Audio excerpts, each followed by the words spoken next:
तो गुरुदेव, सबसे पहला सवाल मेरा यही है, और यहाँ पे आई थिंक मौजूद काफी लोगों का एक सवाल है कि मरने के बाद क्या होता है। अच्छा,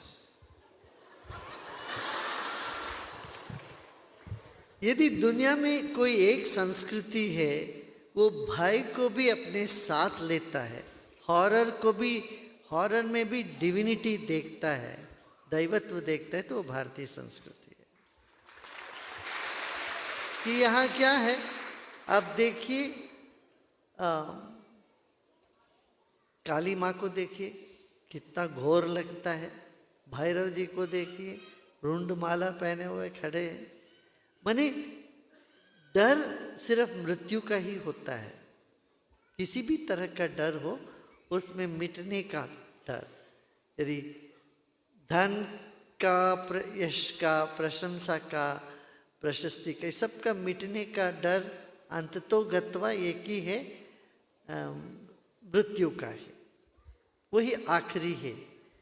तो इससे बचने के लिए, ये डर जीवन से पूरी तरह से निकल जाए, इसके लिए ये जो कर रहे हैं ना, हॉरर को भी अपना जीवन के में साथ ले लिया, तो फिर कोई डर नहीं लगता। फिर कोई डर नहीं। तो अंदर से मजबूती आ जाती है, हम इससे बड़े हैं ये समझ में आता है। मृत्यु तो सिर्फ शरीर को होता है। जैसे आप सो जाते हो रात, सुबह उठते हो, नींद के वक्त क्या पता चलता आपको? कुछ नहीं पता। तो हमारा जो सूक्ष्म शरीर है, उसमें जो भी छाप पड़ी हुई है, उसको लेके हम जाते हैं। जैसे सपना, नींद में सपने के वक्त तो सपना सच लगता है, पर उससे जब जागते हैं तब उसमें कुछ भी नहीं लगता। ऐसे ही मृत्यु के बाद लगता है ये भी एक सपना था। अब जरा मुड़ के देखो ना, आप स्कूल गए, कॉलेज गए, कितने बार खेल खेली, क्रिकेट खेलते थे आप? नहीं खेलते थे? खेलते थे ना, क्रिकेट खेलते थे। कितने बार बैटिंग करी, बॉलिंग करी, क्या क्या किया, फिर घर आ गए तो खत्म हो गया। हारे जीते फिर सब खत्म हो गया। तो इस तरह से जीवन का एक एक जो अध्याय समाप्त होता जाता है। तो मृत्यु के बाद यही हमको एक बार पूरी तरह से वो दिखने को मिल जाता है। अच्छा, इस जीवन में मैंने कब से क्या किया, शुरू से आखिरी तक का एक क्षण में सारा झलक मिल गया। फिर लगता है कि आनंद ही आनंद है, ये तो खेल था। तो गुरुदेव, जैसे आपने कहा कि जब शायद मृत्यु हो जाए तो उसके बाद जो हमने जीवन जिया है वो सपना लगता है। तो ऐसी एक बड़ी थ्योरी है पैरेलल यूनिवर्स की, कि शायद हम इसी वक्त एक और दुनिया में भी मौजूद हैं, एक और दुनिया में भी बैठे हैं। बिल्कुल बिल्कुल बिल्कुल बिल्कुल है। तो उसके बारे में थोड़ा सा बताना चाहेंगे कि जैसे ये पैरेलल यूनिवर्स का कॉन्सेप्ट है कि इतनी सारी दुनिया साथ में एग्जिस्ट करती एक हैं। साथ में है। देखिए, अभी जितने लोग मृत्यु को प्राप्त हो चुके हैं, पितृलोक, वो तो यही है। ऐसे देवता लोग भी यही है। आप देखो, आप एक टेलीविजन खोलते हो, एक चैनल लगाते हो, मान लो टेलीविजन स्क्रीन में तो एक ही चैनल आ रहा है, मगर कमरे में कितने चैनल हैं? 1000 से अधिक चैनल के जितने तरंग है, वो सारे तरंग है ना भाई। ये मल्टीपल यूनिवर्स का यही एक बड़ा एग्जाम्पल है। एक ही कमरे में हजारों चैनल के सारे तरंग वही मौजूद है, मगर तुमने एक चैनल को अपना टीवी में ऑन करके देख लिया। तो गुरुदेव, जैसे कई बार ऐसा होता है कि हमारी इंसानों की मृत्यु हो जाती है और इच्छा अधूरी रह जाती है। तो इच्छा को पूरा करने के लिए क्या किसी रूप में आत्मा वापस आती है? हाँ बिल्कुल। इच्छा पूरी करने के लिए तो आती है, तो खोजती रहती कौन सा शरीर मिल जाए हमको। उस दूसरा शरीर मिलने का दौड़ भी बहुत होता है, वो तो बहुत बड़ी कंपटीशन। हजारों लोगों के बीच में एक व्यक्ति को शरीर मिल जाता, सक्सेस होते हैं। हजारों आत्माएं दौड़ती, एक आत्मा को मिलती है फिर से। तो वो इसीलिए कहते हैं ना, मनुष्य जन्म मिलना ही बहुत, जैसे कोई आईआईएम में आईआईटी में सीट के लिए कितना भाग दौड़ होता है कि नहीं। मेडिकल सीट एक को मिलना हो तो कितने लोग कोशिश करते हैं, सबको थोड़ी ना मिलता है। ऐसे रैंक पे गोल्ड मेडल के लिए कितने लोग कोशिश करते हैं, मिलता तो एक को है। ऐसे ही मनुष्य शरीर के लिए भी दौड़ होती। और गुरुदेव, जैसे योग वशिष्ठ में लिखा है कि आप अपने मन से किसी दूसरे के शरीर में प्रवेश भी कर सकते हैं, तो ये सब भी पॉसिबल है? हाँ, आप अपने आप को क्या समझते हो उस पर निर्भर है। अपने को सच्चिदानंद रूप आत्मा समझते, वही आत्मा सब में है। प्रवेश की भी कोई बात नहीं, वहाँ है ही। और दूसरी तरफ से विचारों के तरह से देखते हो, वो तो होता रहता है। भावना के स्तर पर देखो तो और स्पष्ट हो जाता है वो तो। जब आप किसी कमरे में घुसते हो, अचानक आपको गुस्सा आ जाता है, तो आपका गुस्सा नहीं है वो, उस कमरे में जो तरंग था उसका है। तो व्यक्तियों के भावना एक दूसरे में घुस जाता है। तो भावना भी जो है ना, विचार है, भावना है, उससे सूक्ष्म है अपनी चेतना। ये तो प्रत्यक्ष है। कहते हैं ना, प्रत्यक्षम किम प्रमाण। प्रत्यक्ष के लिए दूसरा प्रमाण की जरूरत नहीं। कोई एक रो रहा है, एक बच्चा रोता है, तो वहां देखो सारे बच्चे बिना कारण के रोने लगते हैं। अब यहाँ 2-4 लोगों को हंसने के लिए बोलो, देखो बाकी सब लोग हंसने लग जाते हैं। एक आदमी खिल खिल के हंसने लगे, और उन्हीं तक सीमित तो नहीं रहता है, वो लहर दौड़ पड़ती है, फिर सब हंसने। ऐसे रोने का भी होता है। कोई भावुक हो जाते किसी बात को लेके। अब देखो गणपति तो आ ही रही है, गणपति पप्पा मोरया करके हम वो कहते, महाराष्ट्र में देखो कैसे लहर दौड़ जाता है सबके दिलों में। अब दुर्गा पूजा आया तो बंगाल में वो देखो जैसे भजन गाते हैं, सबके भीतर वो बात आ जाती है। तो भावना के स्तर पर हम जुड़ जाते हैं, ऐसे ही सूक्ष्म स्तर पे हम जुड़े हुए होते हैं, कर सकते हैं। अच्छा गुरुदेव, मैं ना यहाँ पे बड़े सारे आश्रम के वॉलेंटियर से बात कर रहा था, तो सबने मुझसे कहा कि मैं आपसे पूछूं कि आपका न्यूयॉर्क में एक यक्ष स्पिरिट के साथ, एक नेचर स्पिरिट के साथ एनकाउंटर हुआ था, तो उसकी वो कहानी क्या है? वो कहानी आप बताएंगे सब लोगों को?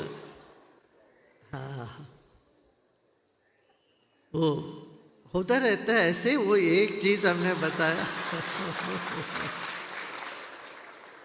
देखिए, हर शहर के एक यक्ष होते हैं, उसके रूलर होते हैं एक यक्ष, हर शहर में होते हैं।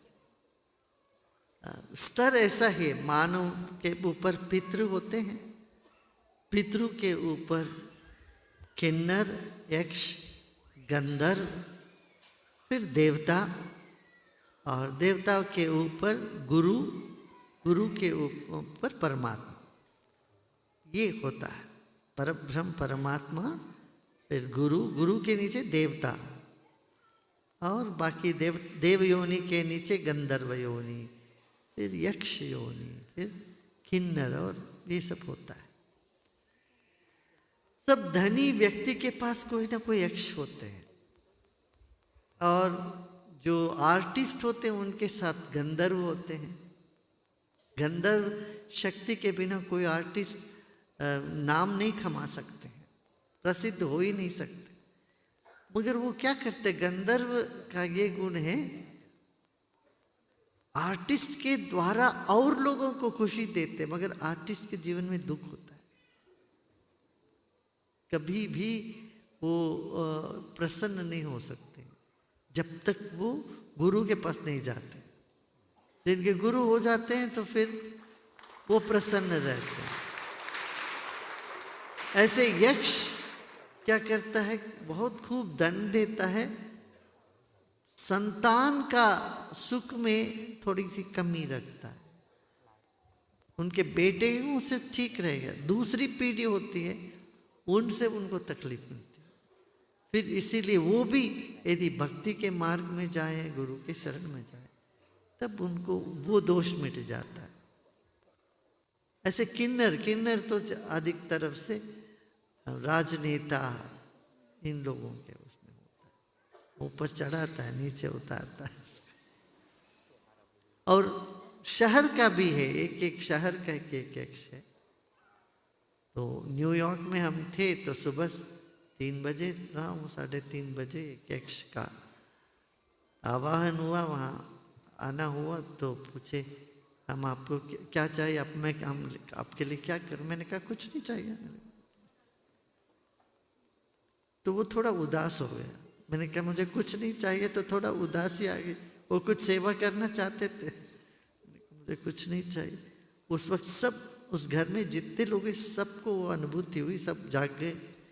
रात को कोई ऐसी इतना प्रकाश, प्लेजेंट एनर्जी महसूस हुई, सब शक्ति, जैसे कोई सुंदर बादल उतरे ऐसे सबको। अचानक सब नींद से जाग गए। सुबह आके सब हमसे पूछ रहे क्या हुआ रात को, कुछ ऐसा मेरे को। तो उस दिन हमारा कार्यक्रम था यूनाइटेड नेशंस बिल्डिंग में, वहाँ प्रोग्राम था। हम प्रोग्राम में गए, वहां देखा तो पूरा हॉल खाली, कोई नहीं थे। ऐसा तो बहुत मुश्किल है, ऐसा कभी होता ही नहीं हमारा कार्यक्रम। तब मेरे को समझ में आया ये यक्ष की बात है। तो मैंने समझ लिया। तो अरे मेरे को बाद में मेरे को लगा कि इससे कुछ पूछ लेना चाहिए था मुझे, अरे कोई सेंटर बना दो, कुछ बना दो, कुछ बना। मैंने कहा मुझे कुछ नहीं चाहिए, बोला ना, वो थोड़ा दुखी हो गया। वो मेरे को लगा कि अच्छा इसका है, ऐसे क्या है। तो वो याद होते ही 5-7 मिनट में पूरा लोग सब आ गए थे, सब आके बैठ गए। तो ये होता है। इसलिए देखिए हमारे पूजा पद्धति में, विधान में ये करते ही हैं। क्या रुद्र पूजा करने से पहले, शिव की पूजा करने से पहले क्या करते हैं?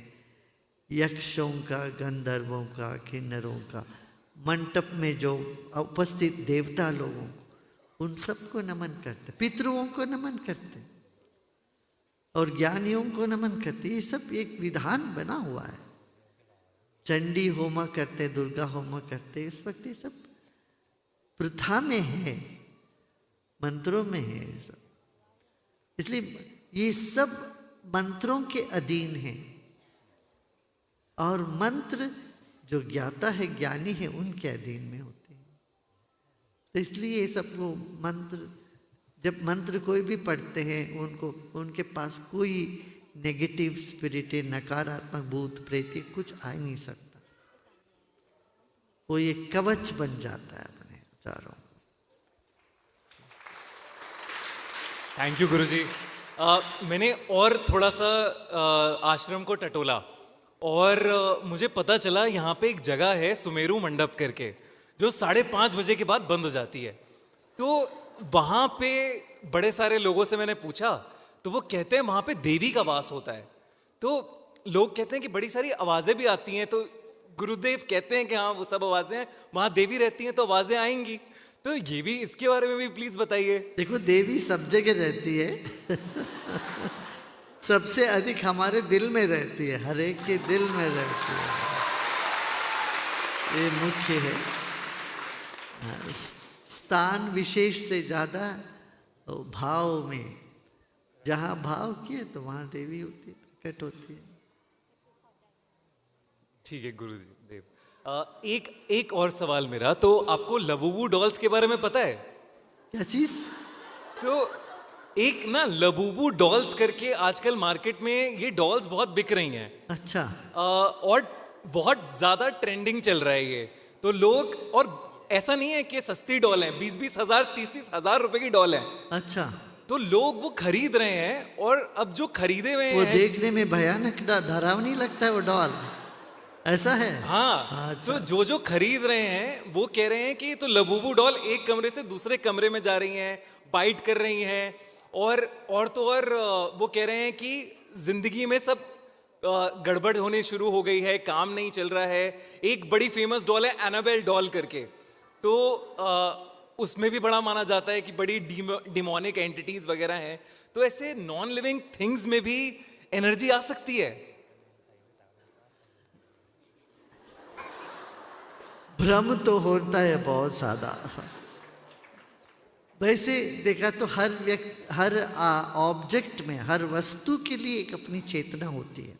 आज वैज्ञानिकों ने भी ये बात कही है, बोले कि दुनिया के जितने भी वस्तु है, एक कुर्सी है, मेज, हर चीज़ का अपना भाव है, संवेदनशील हो सकती है हर चीज़ में। जिसको हम पत्थर समझते हैं उसमें भी चेतना है, पर वो बहुत कम डिग्री की चेतना मान सही, पर चेतना तो है। जल में है, जल को बहुत बड़ा मेमोरी पावर है। ये घट में तुम जल रख के वहाँ पर एक उसके प्रति अच्छा भाव प्रकट करो, वो जल वो जीवित हो जाता है उसमें। इसलिए इस तरह का जीवित जो चैतन्य है वो वस्तुओं में होती ही है। अभी इसलिए हमेशा हम लोग कहते रहे कि प्राण प्रतिष्ठा, प्राण प्रतिष्ठा माने क्या, उसमें वो चेतना को जगाना, मूर्ति में चेतना को जगा। जब तक प्राण प्रतिष्ठा नहीं करते उसमें वो भगवान नहीं होते, वो मूर्ति में वो चेतना नहीं होती है।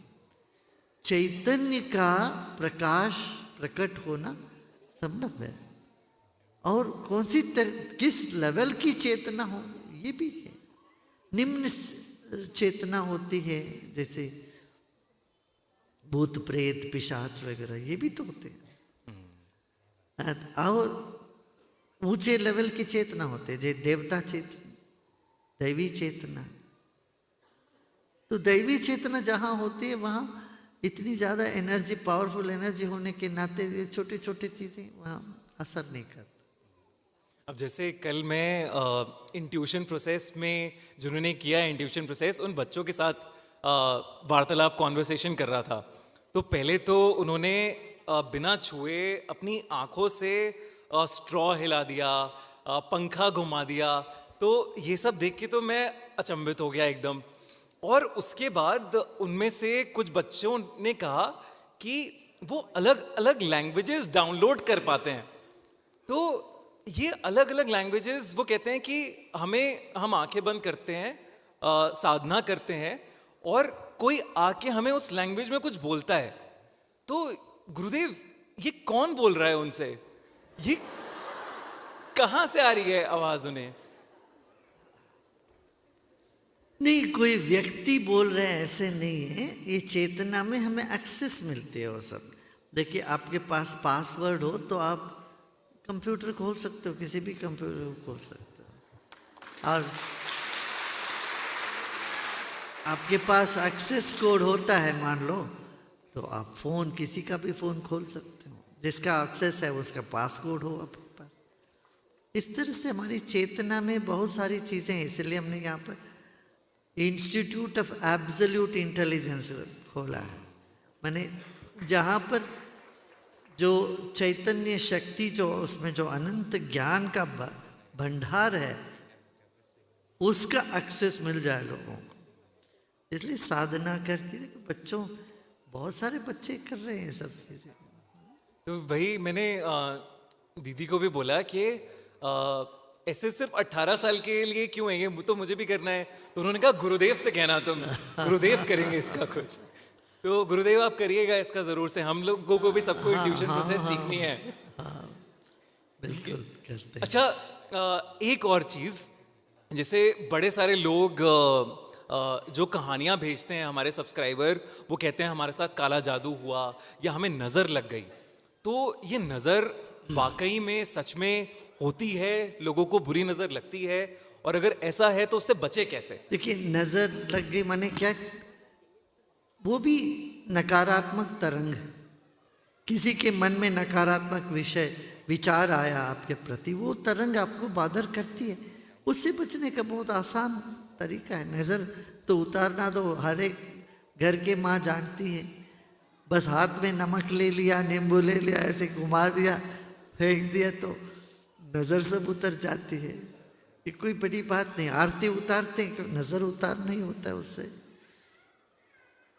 ऐसे ही ओम नमः शिवाय का जाप करें, ओम नमो नारायण जाप करें, ये सब मंत्र का उच्चारण से भी ये सब नकारात्मक तरंगे दूर हो जाती हैं।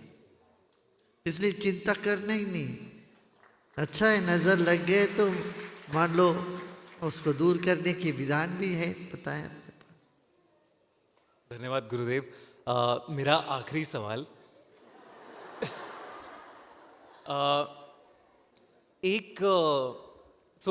हम जब साधना करते हैं, बड़े सारे लोग आउट ऑफ बॉडी प्रोजेक्शंस का अनुभव करते हैं, और मैंने बड़े सारे किस्से सुने हैं। तो आप ऐसे साथ आपके साथ हुआ है कि आप एक टाइम पर दो जगह हैं और आपको पता है उन दोनों जगह के बारे में?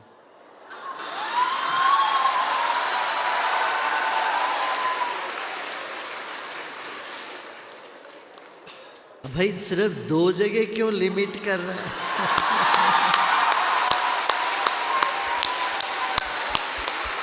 यही जवाब चाहता था मैं गुरुजी।